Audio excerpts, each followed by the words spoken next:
Morning. Hey, how are you? I'm good. How are you? Oh, I can't hear you. Damn it, I knew that was gonna happen. Can you hear me? I can. I don't hear you.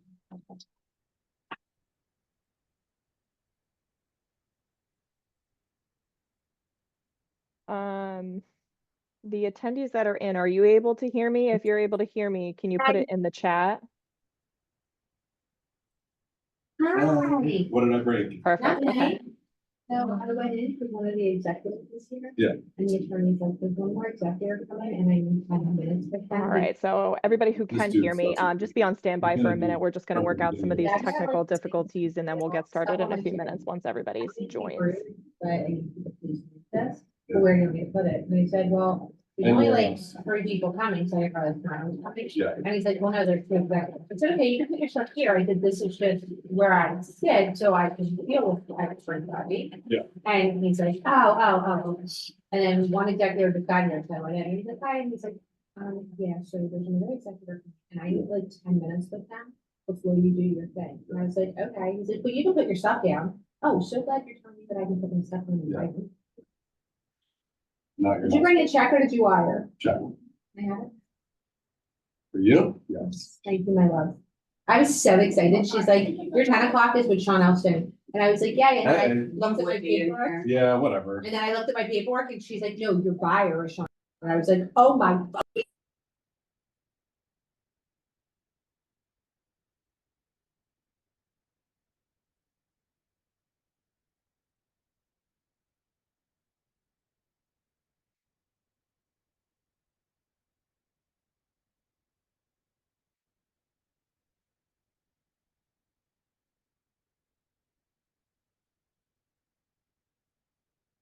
All right, everybody, we're just going to give everybody another minute or so. I do still see a bunch of people coming in, so I'm going to let that roll for a minute.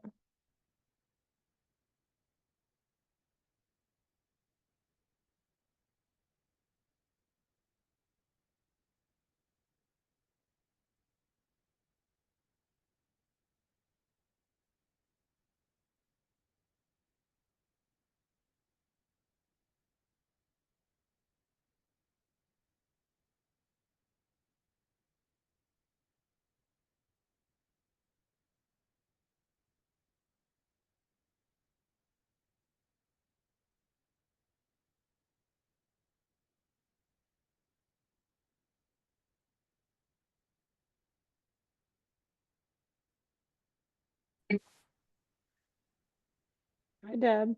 Hello. Okay. Teresa's trying to figure out she can't hear us right now, but she's trying to figure that out right I now. see she's on mute. I did mute her because there was some background noise, yeah. Oh, okay. All right, so I do see a couple people still joining. I'm gonna give them another minute and then we can go ahead and get started. I did ask Teresa if she wanted me to get started while she figured that out. Yeah, I wonder, I see my screen is black. I wonder why that is. I You're have my, using your laptop? yes. You Does could that flip the little thing at the top. flip the little thing at the top? There's like a little toggle usually between. Oh, can you hear us okay, Teresa? Oh.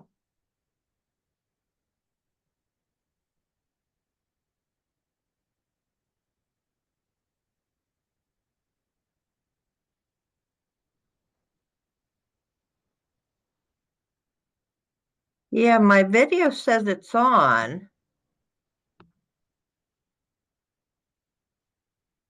Let's see what this says.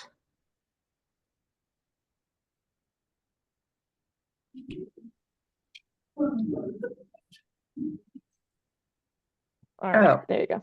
there we go. All right, so Teresa, good morning, everybody. Teresa's going to do a quick little intro here, and then we will go ahead and get started. Hey, everyone. Thanks so much for jumping on. Happy New Year. We are thrilled to have you all on for our first class of the year. Today, we're going to be talking about how to read a title commitment. We have Casey Vogel here. She is a regional training specialist for Fidelity National Title. She has over 15 years experience so there is nothing that she can't answer. Casey, she'll say whether she wants to do questions, take them after or during, so I'll let her clarify that. Other than that, I will let Casey get started.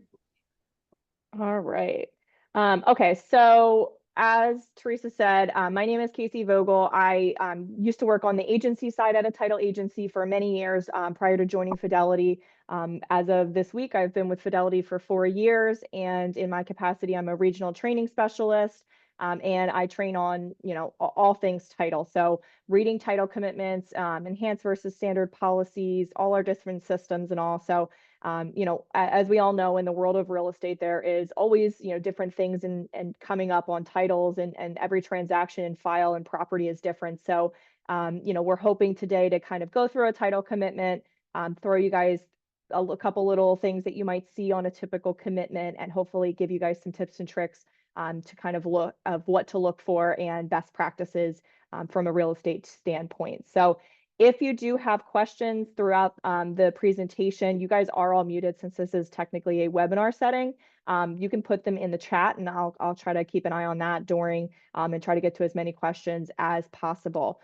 We usually will try to make this as interactive as possible. So in the future, when we do these types of webinars, we'll probably make them more of a meeting setting so that you guys can, raise your hand, ask questions, try to make it interactive. But again, this first one is set up as a webinar. So if you have questions or want to add anything, or even just kind of float a issue that you're having, feel free to put it in the chat. We'll try to get to as many of those as possible. So with that, I am going to go ahead and share my screen here. Okay, and all right. So on your screen here, you should be able to see the title commitment that I have up. So your typical title commitment, every underwriter has a little bit of a different variation as to what they have on their commitment. So today, we're going to be going through a Fidelity National Title commitment. So the first few pages when you're typically receiving these from your title company are going to be what we call the jacket. And that I don't have that on the screen right now. That is going to be the same for every single transaction. It's basically just terms, conditions, and definitions, so that if you had any questions, as to what was contained, or any type of language, usually that will clear that those kinds of things up. So I really, because we were spinning this as like a tips and tricks, I wanted to focus on the guts of the commitment. So the first thing that you should really be concerning yourself with when you're looking at a commitment from either a buyer's agent or a seller's agent standpoint is Schedule A. And that is what you're going to see on your screen here. So up at the top of your commitment, typically you'll see transaction identification data. That's just going to have the title company's information. So it'll have their name, the office, their commitment number, property address, and any other pertinent information in case you needed to get in touch with them. And then it's going to kind of dive into the specific details of the transaction. So I usually like to say that Schedule A is like a snapshot of your transaction.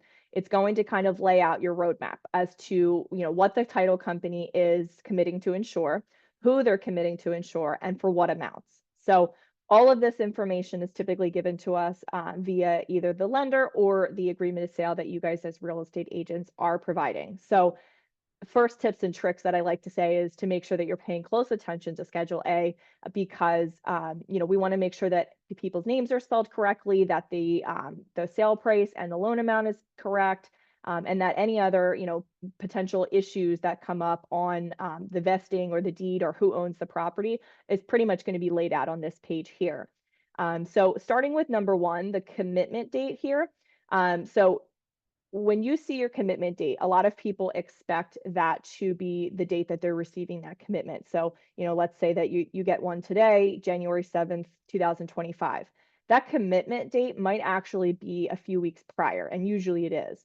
And that is basically just the title company and our searchers saying that as of that date, this is what is appearing on title. So that's usually where the prothonotary is up through recording and indexing those documents. So as of that date, everything that's contained on this commitment is showing as far as judgments, liens, mortgages, anything that's recorded against the property. Number two, again, is going to be where you want to pay close attention as to the policies that we're issuing. So in a standard real estate purchase transaction, usually we're issuing an owner's policy and a lender's policy if they're going to be taking out a mortgage against the property. So on this section, you'll see the first one that we're going to be issuing is an owner's policy. We're going to have our proposed insured, which in this case, we have Jeremy and Gina Smith, husband and wife, and then we have that proposed policy amount. So as a real estate agent, especially as a buyer's agent, you're going to want to pay close attention to that because, especially with a common name like Smith, a lot of times people will want to include their middle initials or,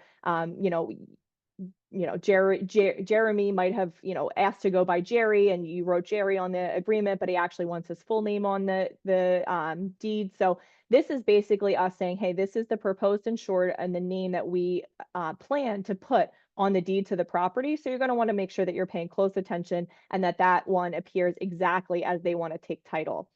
And same with the proposed policy amount. So, we all know that there's lots of changes throughout the transaction from when the original agreement is drawn up. So, maybe that sale price changed during inspection period, or, maybe there was something that drove that down or up, or, whatever the scenario might be. So making sure that that proposed policy amount is matching to what the current sale price is.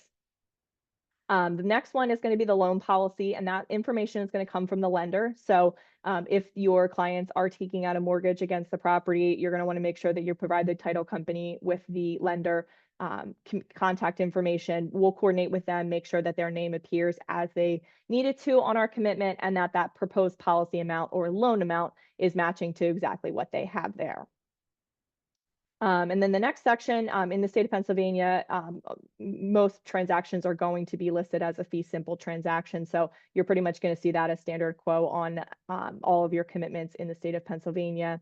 And then under number 4, this is where, from a listing agent perspective, you're going to want to pay close attention, and really even a buyer's agent, because a lot of times the buyer's agent is the one that is drafting up that agreement of sale when you're submitting your offer to the sellers. So, a lot of times you'll either be looking in your MLS system or, potentially you're going directly to the public records to look for that.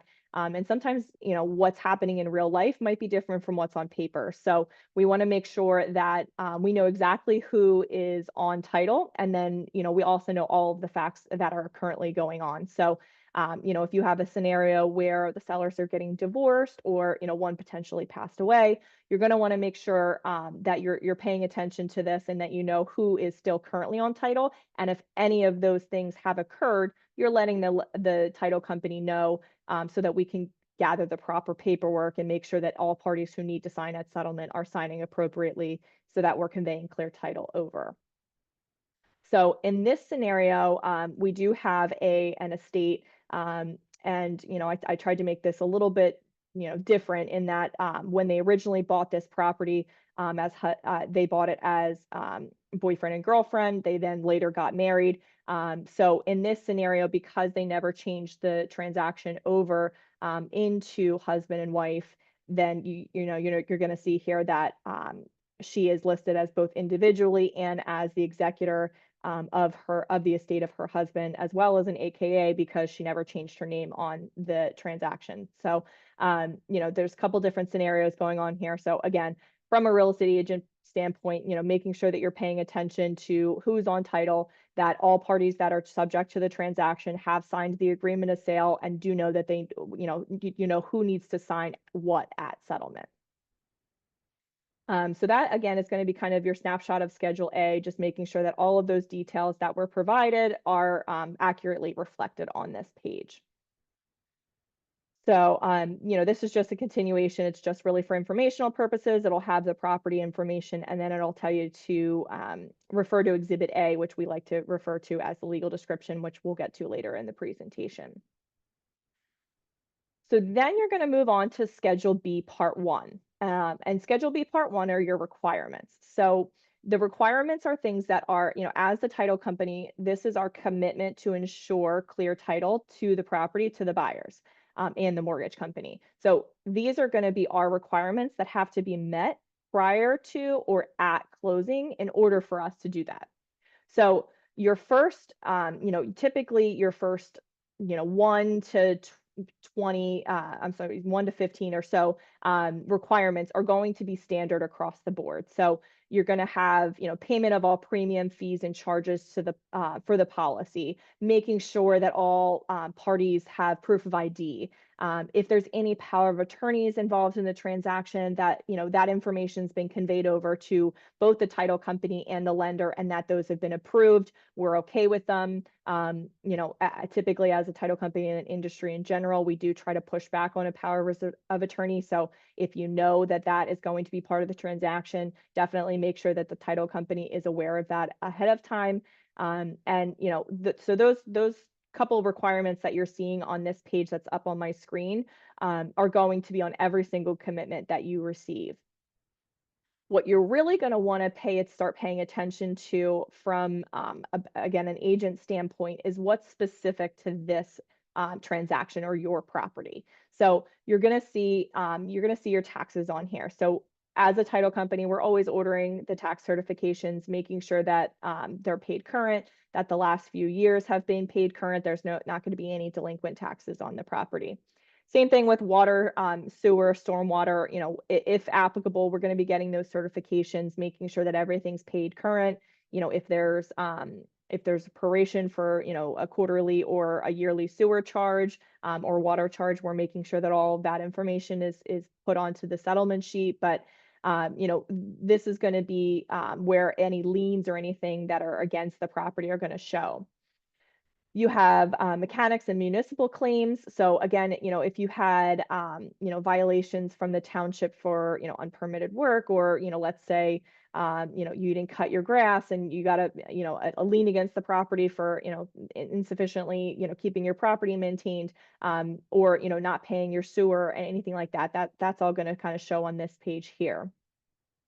And then the big one is going to be the mortgage section. So when you're reviewing a title commitment, from both, the buyer's agent and the seller's agent standpoint, I really strongly urge you to not only review it in its entirety, but specifically this section, because a lot of times there's going to be mortgages that you didn't know about against the property. So, many people don't think that home equity line of credits are lienable against the property. They don't realize that they have to pay them off as a part of the transaction. So, when you're going through your cost sheet and, just kind of chatting with your clients, a lot of times they'll mention that they have one mortgage on the property when in fact they might have two, not realizing that that line of credit that they potentially have the ability to draw from is liened against the property and does need to be, taken care of as part of the transaction. So, making sure that you're paying attention to this section is going to be super important. Same thing for old mortgages. A lot of times, unfortunately, back between 2008 and 2012, a lot of banks were going under. So there's a lot of mortgages that were either refinanced or paid off that weren't satisfied properly. So making sure that we're paying attention and that all of the mortgages that about and that we're going to be receiving payoffs for are the only ones that are appearing. And if there is an old mortgage, either against your client or against a prior owner, that you're communicating with the title company as to how that needs to be taken care of, and made sure that we get the proper documentation prior to settlement to make sure that that gets cleared off. Same thing with your judgments, typically, unless you're in Philadelphia, and you have a very common name, you're not going to see many judgments appear on your commitments, hopefully. But, definitely paying attention to that section. If you have a client that's name is John Smith, you're obviously going to be, seeing a lot more judgments than, you would have if you had somebody with a not so common name. And also paying attention to what the judgments are for. So communicating if there are judgments on title, asking the title company or confirming with them if they need to be paid as part of the transaction, if they're against your clients, and what the process is for that. Because, depending on the type of transaction and judgment, some of those are either A, wouldn't apply to your clients, or B, wouldn't need to be paid off. So, making sure that, you're looking at that and communicating what needs to be done. Number 17 is going to also appear on every single commitment. That's our child support requirement. So, if any of you have been part of a transaction before, most likely you've communicated with the title company about having your clients' full social security numbers. So child support is a lienable item in the state of Pennsylvania. So if there was back due child support, we do need to verify and get payoffs for that. And unfortunately, we do need their full social security numbers to do that. So typically, the title company will reach out in the beginning of the transaction. We'll ask for that information just so that we can run a search and clear that off of our commitment. So, that's typically why you're being asked for that information, and we just want to make sure that that's taken care of prior to settlement, and that there's no surprises, prior to a few days before settlement. The next one is the name of all relative parties within the real estate transactions regarding the executive order targeting terrorist assets. So basically, we run a search just to make sure that any parties that are subject to the transaction are not appearing on any watch lists. Owner's affidavit to be executed by the sellers. We have that done as part of settlement as well, just verifying that anything that's, paid off at closing is the only thing that they're aware of. There hasn't been any work or, judgments that weren't recorded against the property or anything like that. And then the last couple, the last on this page is just kind of, notifying you of the last insured if there was one, notifying you if there was any deeds that were recorded within the last 6 months. So due to all the fraud in the industry, we typically try to, we'll do a full search on the property, but if there's been any deeds recorded in the last 6 months, we do note them on the title commitment just to make sure that there's no, fraudulent claims or things going on in the transaction where something was deeded improperly to somebody else.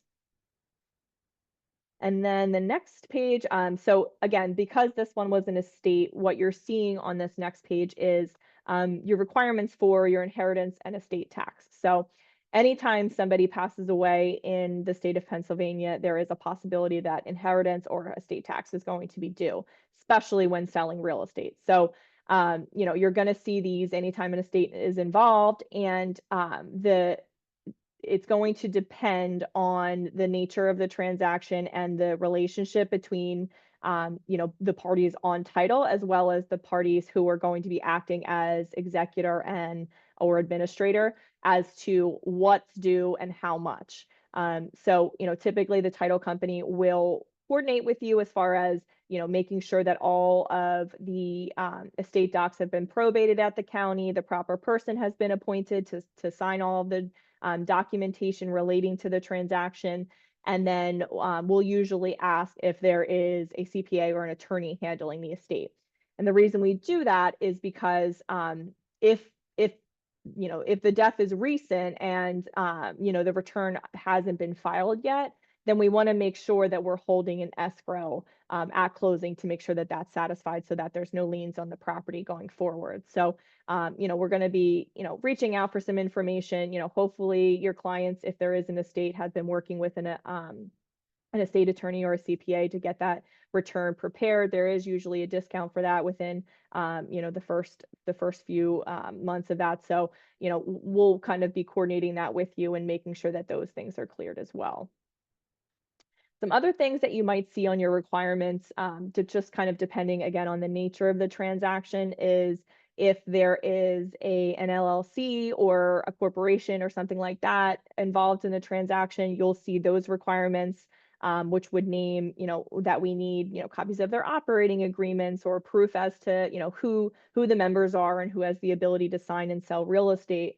As well as, if we need to get corporate tax certs or anything like that. So depending on the nature of the transaction, if it's an estate, if it's an entity, if it's a trust, all of those different scenarios are going to produce different requirements. So from the standpoint of a real estate agent, it's a good idea, again, to review the commitment in its entirety, but specifically that requirement section, to make sure that anything that the title company needs in order to clear title and to proceed to settlement, that you're aware of and you're communicating that with your client. Just again, so that nobody wants to do a fire drill 2 days prior to closing. So we want to make sure everybody's on the same page with what's required and make sure that everybody's kind of working towards that same common goal. All right, I just want to check the chat. Okay, no questions so far. Perfect. All right. And again, if you have questions about this, feel free to throw them in the chat. All right. So the next section that you're going to see then is Schedule B Part 2, and that is our exceptions. So typically what we like to refer to this section as is that these run with the land. So from an underwriting standpoint, we have a set of standard requirements, as we saw in the requirements section, as well as a standard set of exceptions. And those will basically be, real estate taxes on any given property. We want to make sure that anything that's assessed and due after the date of closing, we're obviously not going to be responsible for. We're just ensuring that anything up till closing is paid current. Same with any, mechanics liens or, services, labor, anything like that. Contractors have 6 months after the date of completion of a project to file a mechanics lien. So, that's typically, especially in the case of a flip transaction or a new construction, something that we are, aware of and asking the parties if, work's been completed and all payments have been made. But obviously we want to make sure that we're protecting, ourselves and your clients in all of those different scenarios. So you're going to see, these standard set of exceptions here. The other things that you might see in this section would be, condo requirements, or, if your property has a shared driveway, you would potentially see a shared driveway easement here. So those are going to be the things, again, as a real estate agent, these typical standard exceptions aren't going to be the ones that you necessarily need to worry about.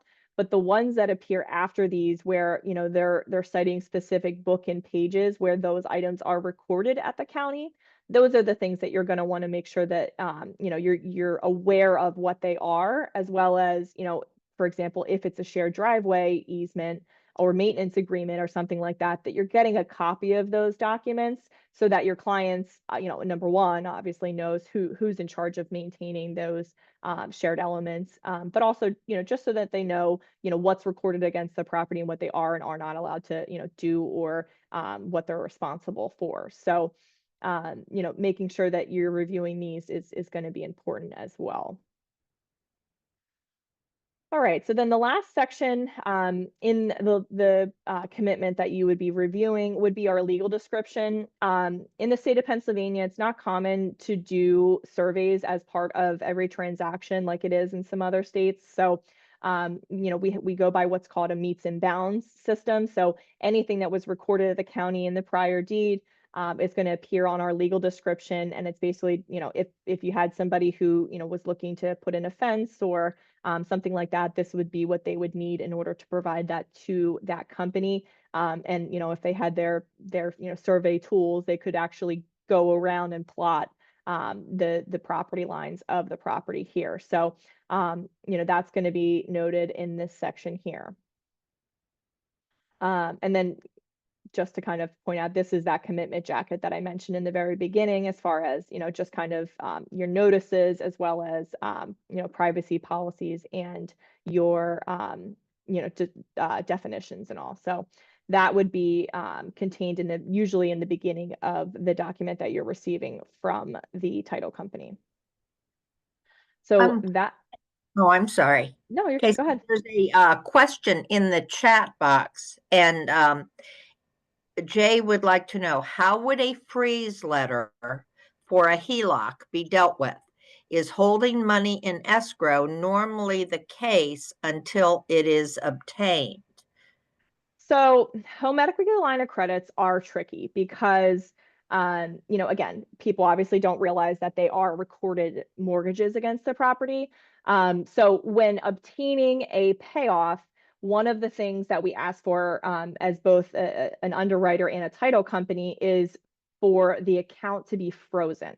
The reason we ask this is because it's a line of credit. A lot of people tend to use those for moving expenses or, pulling from that in order to, do a bridge loan until a next property. So because they're not realizing that it's affecting the payoff on the current property, they're just pulling money from there, and then that payoff is no longer valid. So we ask for them to freeze it, which basically means to freeze the assets in the account because we've pulled a payoff, to make sure that we pay off the proper amount. The tricky part with that is that the clients have the ability still to go in and unfreeze that account. So typically what we will do is we'll request the freeze. We'll pay off the amount that's on that payoff letter, and send in, typically with the home equity lines, they'll have like a closeout letter. So a lot of times we'll again, depending on the title company, each agency handles it a little bit different. So Teresa might be able to chime in here about the way that one team specifically handles it, but usually they'll get, they'll request a freeze letter, and then they'll also get confirmation from the clients that they have the permission to close that account with that payoff. And they'll send that in to make sure that we have an accurate payoff, and that we're not going to be dealt with a situation where there's funds still owed after the fact. Yeah, Casey, I've had this come up a few times where unfortunately the banker or their loan officer is saying, not the new lender, the one who set up the HELOC is saying, oh, that's okay, we'll just move it over to the new property. And what the customer has to remember via us and you as real estate agents is that we have to inform them, yes, you may be able to open it against the new property, but we're going to need a release of our property or an actual satisfaction. So it's important, if you have a customer who says, oh, it's okay, I can just move it over. Well, they can't move it over until we deal with their proper release and payoff and everything. So like you said, Casey, they get tricky. Someone, Jay, put in, I had a situation where it almost killed a deal. The freeze letter, we did not know, took 13 days from the original request date. Yeah, so that's the other tricky thing, is that typically with your first mortgages, if it's a standard conventional mortgage, a lot of those pay off, Wells Fargo, Bank of America, they're going to be an automated system which almost produces a payoff instantaneously. The home equity line of credits are not necessarily that way. So typically to request it, not only do we have to have an authorization, but oftentimes we do have to have that freeze letter, or some type of confirmation from the client that they do want to pay off and close that account. And those will typically take, on average, between 7 and 10 days to get those payoffs and that freeze letter confirmed. So from a real estate agent standpoint, again, obviously we want you to review the commitment in its entirety. But we do also realize that everybody's busy, and your title company is they're the ones that are in charge of clearing this. So they're going to be communicating to you what they need. What we, as tips and tricks and best practices would encourage you guys to do is, when you're meeting with your clients and you're going over their cost sheets and, going over what they owe on the property, is to make sure that we're asking the question, do you have any home equity line of credits? Do you have, any of those second liens that we would need to be concerned with? And if you do, get that information ahead of time, so that the second that the ball is rolling and we're kind of working our way towards settlement, we're requesting the necessary documents and payoffs to make sure that we don't run into a situation where we're waiting on a freeze letter or something like that. Because Jay, I've been in your same shoes where we're hounding the bank, and it's not necessarily a fault of anybody else's. It's just that those banks, they don't care that they're not providing it to you in the timeline that you need it. So sometimes it takes your clients going to the bank branch or something like that to get those documents needed. So we want to make sure that we take the path of least resistance for everybody. So kind of being proactive and knowing what's on the property, knowing the situations at hand, and communicating with your title company or whoever's doing the conveyancing on the property too. Hey, I spoke with my client. They have a home equity line of credit. It's with, ABC Bank. What's the typical timeline? What's the process of getting a payoff? So that, again, we're being proactive and, making sure that nobody's doing that fire drill prior to closing. Yeah. Okay, say also, I love that you refer to the commitment as being a roadmap, because it truly is. And one of the things that I will say to any of the real estate agents on here is, feel free to always make the title company the heavy. So if you don't feel comfortable asking those questions to your customer, you can always say, listen, I need to ask you a few things that the title company is going to need to know to facilitate the transaction. And the more details the agent has up front, the smoother the transaction will go, such as I've seen a lot of them where they don't necessarily disclose to the title company that one of the spouses has died. And as a rule, title searchers are so busy, they don't automatically check the register of wills to see if anybody in the transaction died. So if you haven't told them, the commitment's going to come out in the name of husband and wife, and that's who they're going to expect to show up for settlement. If we know up front, oh, husband and wife or whoever has died, they'll know specifically to look for that estate. Same, I've seen divorces that were filed in different counties, so it doesn't show up in the local prothonotary, and so it comes out as a husband and wife, and then it turns out no, they're divorced, and I've even had situations where somebody has remarried. So the more details you can give to the agent, the better off it's going to be. And like I said, if you don't feel comfortable asking what you might feel are personal questions, feel free to just say, these are things that we want to be able to give to the title company to make the transaction go as quickly and smoothly as possible. And Jay, your situation about almost having a deal lost, that is not any title company or any title agent's intent. We want to keep it going. And if we can work on these things, like Casey said, not the night before, but as soon as you see the commitment, look it over. Yeah. And, again, the best practice advice that we could give to you is, like what Deb just said, to review it, to look, most of the time, the title companies that you're dealing with will send you an email with a commitment attached, but they'll specifically say, hey, here are the things that are appearing on title that we need you to worry about. Here are the things that we need from you. So, making sure that, we're all in this together. We all want to make sure that the transaction gets to the table, again, the path of least resistance. We want to make it as smooth and quick as possible. We want settlement to be a joyous occasion where, everybody comes in, they sign their paperwork, and then they're out the door. We don't want to walk in and ask, Jean, where's John? And, here John passed away 2 months ago, and now she's crying at the table. And I will say it's a true story. I've had it happen. So, and I'm sure most title agents, unfortunately, have had that scenario. So, my best advice is, review the commitment, review the email that you're getting from the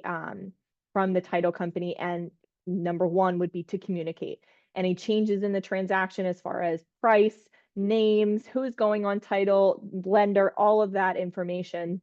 You're never gonna provide the title company with too much information. Trust me, we're gonna appreciate anything that you're giving to us, just to make sure that our path to closing is as simple and easy as possible. So, those are kind of the big ticket items that I would say, as real estate agents from a title standpoint, to make sure that we're paying attention to. Yeah, if your buyer all of a sudden decides to put the property in a trust, that's something the title agent really needs to know prior to settlement time. Yeah. Any other questions or anything? I don't see anything in the chat, but just wanted to There's kind of no open it questions up. in the Q&A. Okay. And, again, if you guys have questions or, you have a specific transaction that you're dealing with where, maybe you're unfamiliar with what the requirement is or, what's being asked of you, again, always communicate with your title company. Feel free to ask them questions because, the more questions that you ask, the more that you learn, and, the easier it gets for everybody to, navigate all of the different transactions because, every single property is different. Every single mortgage is different. Every, client is different. So, we are certainly, not in the minority here in saying that, we all have the, standard status quo transaction. There's always going to be things that not only you guys as real estate agents are dealing with for the first time, but the title agent as well. It's a crazy world and only getting crazier, which I'm sure everybody can agree with. So, I'm sure that the things that we, will have come up in the future are unknown to us now. So, again, just always making sure that we're communicating with each other and that everybody's on the same page, is really going to be your best bet in all of these types of transactions. So. Okay, so Jay just wrote in, as a realtor, what would you say are the top 5 or so things to verify early on after going under contract? From a title standpoint, I would say, well, I'll do this kind of from two different scenarios. So from a buyer perspective, I would, number one, verify the names that they want to take title as, because again, a lot of times what they tell their lender or what their lender might have might not necessarily match what your agreement of sale put. So, verifying with the clients how they want to take title, because, again, a lot of times, you might be dealing with, Joe and Gina, but, his real name is Joseph. So, but then on his driver's license, he's, Joseph, Matthew Smith. So the lender a lot of times is going off of what's on their identification, and you're going off of what you know them as. So really kind of asking them what they want to appear on title is going to be a big thing, because we obviously want to make sure that all their names match at closing. So title is going to have to match what the lender has. So getting that out of the way early on is going to be super helpful. Same thing again from a title standpoint, knowing how they want to be vested in title. So typically, if people are buying a property, in this scenario that we have up on screen, it's Jeremy and Gina Smith, husband and wife. So you're going to see tenants by the entirety is how a married couple will take title. If you have a scenario where the parties are not married and they're going to be on title together, then they have a couple options. So the first one being tenants with the right of survivorship, which means they have equal ownership. And if, God forbid something happens to one of you, the property would automatically go to the other. And that typically is your most common, and it's the closest that you can get to that tenants by the entirety, married couple status.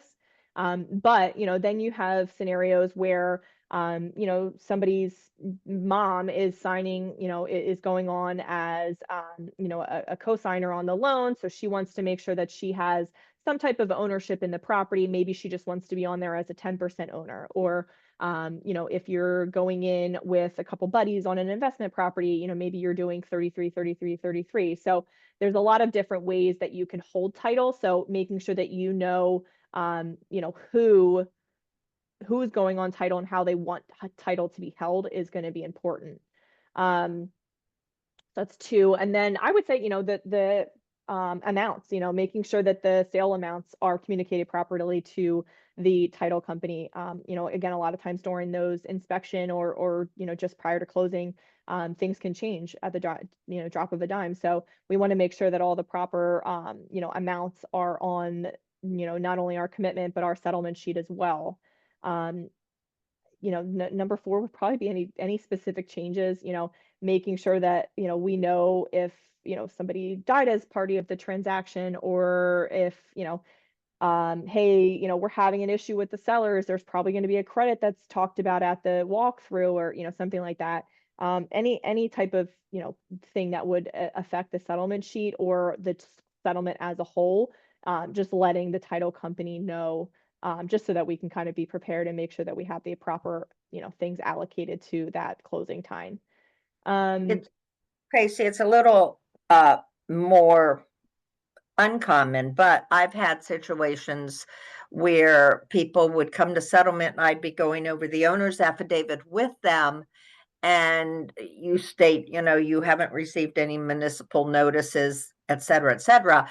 And I've had a couple cases where someone has said, oh, well, I was informed that they're going to come through and put sidewalks in, and I have to bear some of the cost. Well, that is something that needs to be disclosed to the buyer.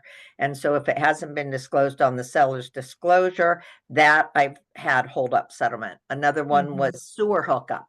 Oh yeah, we got the notice. People, sometimes sellers don't, well, I guess people in general don't consider these things important.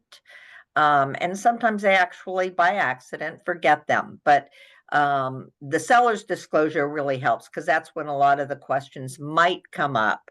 And then if in doubt, I would say go ahead and discuss it with the title agent. Is this something you need to know? It's on the seller's disclosure that we gave to the buyer. Is it going to affect the title? Mhm.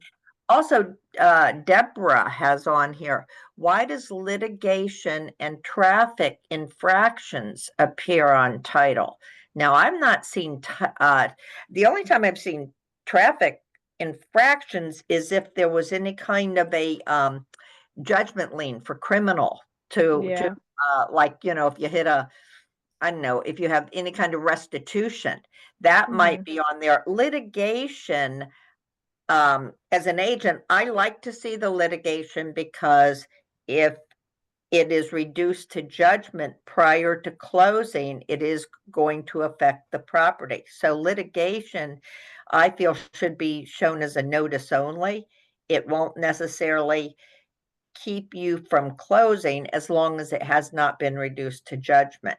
Do you agree, Casey? Yeah, yeah, absolutely. And I, for that exact reason is, the reason we show that kind of stuff is so that there's no surprises. It's the same thing with, a pending divorce. If we don't show that there is a pending divorce and suddenly the divorce is finalized prior to closing, it changes, what needs to happen as part of that transaction. So, on those things that could potentially affect what's owed, what's conveyed, or how people have to sign. We want to make sure that we're disclosing any pending litigations as well as, pending divorces, just to make sure that everybody's aware that, hey, if this comes down to, a filed judgment or, a final decree of divorce, then, we want to make sure that everybody knows that ahead of time so that there's no surprises prior to closing. Hopefully that answers your question, Deborah. Yeah, I think we got all the questions in the chat. And again, oh, she just said yes. So making sure that you're asking questions, making sure they're communicating. Every transaction is different. So, there's certainly no stupid questions. I like to say that the only stupid question is the one unasked. So, if you have questions or if you're confused or if you're a new agent and you haven't yet had a transaction, when you get your first commitment, go into the title company, ask them to review it with you, ask them to learn what you need, to be looking at, because that's really, I always say that the most tangible way to learn this stuff is to actually have a transaction that you're going through it with, because it seems to stick a little better. So, knowledge is key in these types of things. So, asking the questions and making sure that you're getting, the proper education for yourself to navigate these is going to be important. All right, so somebody just asked, are you able to put a party that's not involved in the mortgage on title, not as a beneficiary? So if, yeah, no. So if they are on title, they have to be on the mortgage because they have to acknowledge that somebody is taking out a mortgage against a property that they have an interest in. The other avenue to that is if you are on the mortgage, you do not have to be on title. So you can have a co-signer that goes on the mortgage that does not have an interest in the property. But if you are on title, like, let's say, boyfriend, girlfriend, husband or fiance, whatever you want to call them, purchases a property and only the boyfriend is going to be taking the loan out, she still needs to sign that mortgage acknowledging that he's taking out a piece of property, or I'm sorry, a mortgage on a piece of property that she has an interest in, because if he doesn't pay that mortgage, it's still going to affect her because she owns that property. So hopefully that answers. Yeah, that gets a little bit tricky because exactly the boyfriend girlfriend scenario is a great scenario, because I've had situations when I was a mortgage lender where, let's say, the girlfriend either has debt and no income, or she's got bad debt, so they don't want her on the mortgage, but she wants to be on the deed. Now, if somebody's on the deed, I don't care if they sign the note. because that's where the obligation is to repay the loan. But like Casey said, and that's the real key, is they must sign the mortgage because that is the acknowledgement that there is a lien on the property. So if you have a loan officer telling you different, reach out to the title agent. The title agent is the one who's going to know the rules and the laws that affect. So be very careful sometimes that you're getting your information direct from your title agent. Deborah also has a question here. I see the OFAC sanctions list search only focuses on first and last names of buyers and sellers. Why not full names? So typically it's cleared by their first and last name. If for whatever reason we did get a hit, we would focus on their full name. But you know, that's a search that, you know, knock on wood, and thankfully, you know, we don't get hits on very often. So, you know, it's not something that we necessarily need socials or middle initials, middle names for.